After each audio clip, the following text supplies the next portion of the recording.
আসসালামু আলাইকুম সুপ্রিয় শিক্ষার্থী বন্ধুরা, কেমন আছো? আশা করি সবাই ভালো আছো।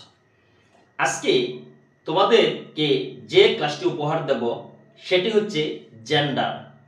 আমরা জানি জেন্ডার কি, আমরা পূর্বেই জেনেছি জেন্ডারের প্রকারভেদ। জেন্ডারকে আমরা চার ভাগে ভাগ করেছিলাম: masculine gender, feminine gender, common gender, neutral gender. তাহলে আমরা কি পুল্লিঙ্গ, স্ত্রীলিঙ্গ, উভয়লিঙ্গ এবং কি অচেতন জড় পদার্থ আমরা এগুলো পেয়েছিলাম লিঙ্গ। তাহলে আজকে আমরা দেখব যে কিভাবে আইডেন্টিফাই করা যায় ফেমিনিন জেন্ডার কোনটি আর ম্যাসকুলিন জেন্ডার কোনটি। তাহলে আমরা জানি যে শব্দ দ্বারা পুরুষ জাতি বোঝায় তাকে বলা হয় কি ম্যাসকুলিন জেন্ডার, আর যে শব্দ দ্বারা স্ত্রী জাতি বোঝানো হয় সেটাকে বলা হয় ফেমিনিন জেন্ডার। তাহলে আজকে আমরা দেখব ম্যাসকুলিন জেন্ডার কোনগুলো এবং ফেমিনিন জেন্ডার কোনগুলো।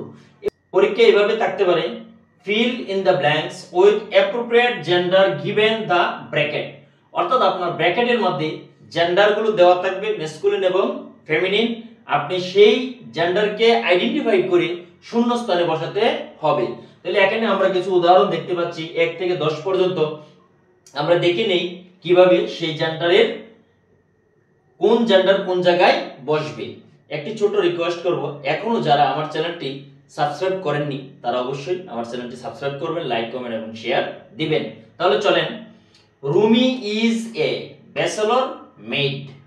তাহলে এখানে রুমি বলতে কি বোঝানো হয়েছে? একজন মহিলাকে বোঝানো হয়েছে। তাহলে সে হচ্ছে কি ব্যাচেলর। আমরা জানি যে একা মানুষ যে তাকে যিনি বিবাহ করেন নাই তাদেরকে বলা হয় ব্যাচেলর। এখানে কি মেড, তাহলে মহিলা যেহেতু আমরা দেব কি মেড। এখানে লিখবো Rumi is a maid. Rumi is a made.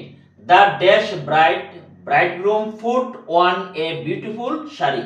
তাহলে ব্রাইড অর্থ কি আর ব্রাইডগ্রুম অর্থ কি, আমাদের দুইটা জিনিস আগে জানতে হবে। ব্রাইডগ্রুম হচ্ছে কি বর আর ব্রাইড হচ্ছে কনে। তাহলে এখানে কি হবে? শাড়ি পরেছে। তাহলে শাড়িটা কে পরেছে? নিশ্চয়ই কনে পরেছে। তাহলে আমরা লিখবো কি bride. The bride put on a beautiful sari. এবার লক্ষ্য করেন, Taimur was a great Muslim heroine. তাহলে আমরা জানি তৈমুর একজন বিখ্যাত ব্যক্তি ছিলেন, মুসলমানদের মধ্যে একজন বিখ্যাত ব্যক্তি। কেমন ছিলেন? হিরো আর হিরোইন। হিরো মানে নায়ক বা বীর, আর হিরোইন মানে নায়িকা, তাহলে বীরাঙ্গনা। এখানে আমরা কি ব্যবহার করব? Taimur was a great Muslim hero. এবার দেখেন, হার husband wife is a doctor. এখানে আমরা জানি যখন মহিলাকে বোঝানো হয় তখন হার হয়, আর যখন পুরুষকে বোঝানো হয় তখন হিজ হয়। তাহলে এখানে আছে কি হার, নিশ্চয় এটা মহিলা। তাহলে কি হবে? Her husband is a doctor. আমরা লিখবো husband. Her husband is a doctor. এরপর দেখেন, Habiba works as hostess in Bangladesh Biman. Habiba Bangladesh বিমানে চাকরি করে, মানে কি বিমানবালা হিসেবে চাকরি করে। তাহলে হাবিবা হচ্ছে মহিলা। এখানে কি আমরা কি হোস্ট দেব না হোস্টেস দেব? তাহলে আমরা এখানে ব্যবহার করব কি হোস্টেস।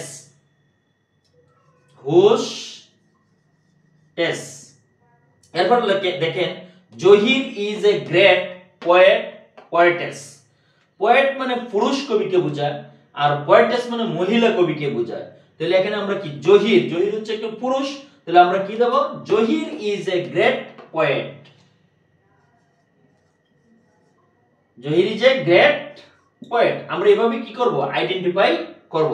এখনো যারা আমার চ্যানেলটি সাবস্ক্রাইব করেননি তারা অবশ্যই আমার চ্যানেলটি সাবস্ক্রাইব করবেন, লাইক কমেন্ট এবং শেয়ার দিবেন। লক্ষ্য করেন, princess Diana died in accident. এখানে করেন princess Diana died in accident.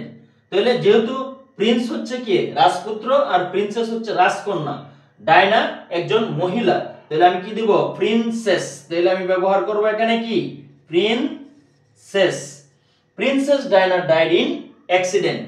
এবার লক্ষ্য করেন, mister Kamal is the dash headmaster headmistress.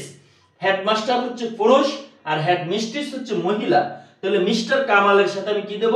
Headmaster দেব, mister Kamal is the headmaster, is the head master.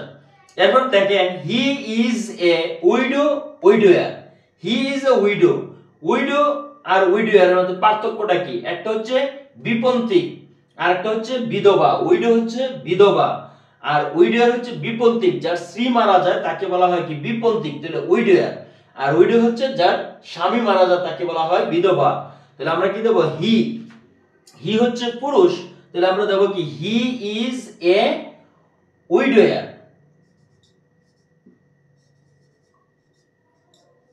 He is a উইডোয়ার।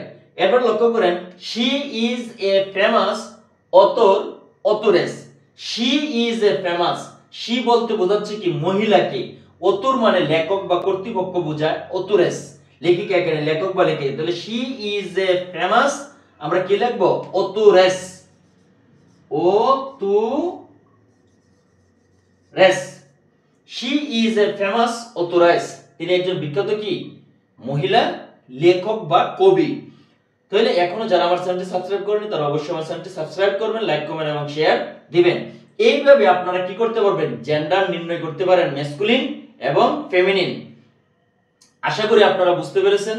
সবাইকে ধন্যবাদ দিয়ে আমি এখানে শেষ করছি। আল্লাহ হাফেজ।